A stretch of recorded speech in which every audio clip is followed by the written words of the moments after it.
કેમ છો? રામ રામ, હર હર મહાદેવ. તો આજે આપણે આવ્યા છે મહાદેવના મંદિરે. અત્યારે વાગ્યા અહીં 7 વાગવા આવ્યા અહીં અને આપણે મહાદેવના મંદિરે આવે છે.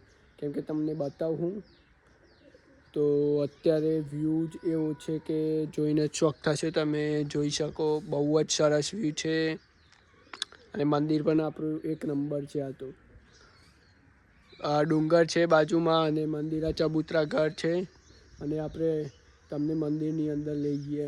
તો આ છે આપણું હર હર મહાદેવનું મંદિર અને આ કુંડ અને હનુમાન દાદાનું મંદિર અને આ પેલું સંતોષી માનું અને પાછળ છે ડુંગર છે. તો આપણે અંદર જઈએ તો તમને હું બતાવું અંદરનું. તો મંદિર આપણે એકદમ નવું કરી કાઢ્યું છે. પહેલાં થોડું જૂનું હતું અને નંદી મહારાજ આ રીતનું છે આપણું મંદિર. તો આપણે વેલવા કરી લઈએ. હર હર મહાદેવ. તો આ છે ગણપતિ દાદાની મૂર્તિ અને હનુમાન દાદાના અંદરે આવું છે. બધું નવું જ કર્યું છે. પહેલાં નહોતું આ બધું, જૂનામાં તમે જોયું છે. અત્યારે જ મહાશિવરાત્રિના દિવસે જ આ બધું કર્યું. તો હવે બહારનું વેધર તમને બતાવું કેવું રહે છે. હવે ઇધર મારી જોડે મારા દોસ્તાર આવે છે. હવે આરતીનો ટાઈમ થાય છે અને પાછળ તો એક નંબરનો વ્યૂ છે. જંગલ છે, આખું ડુંગર.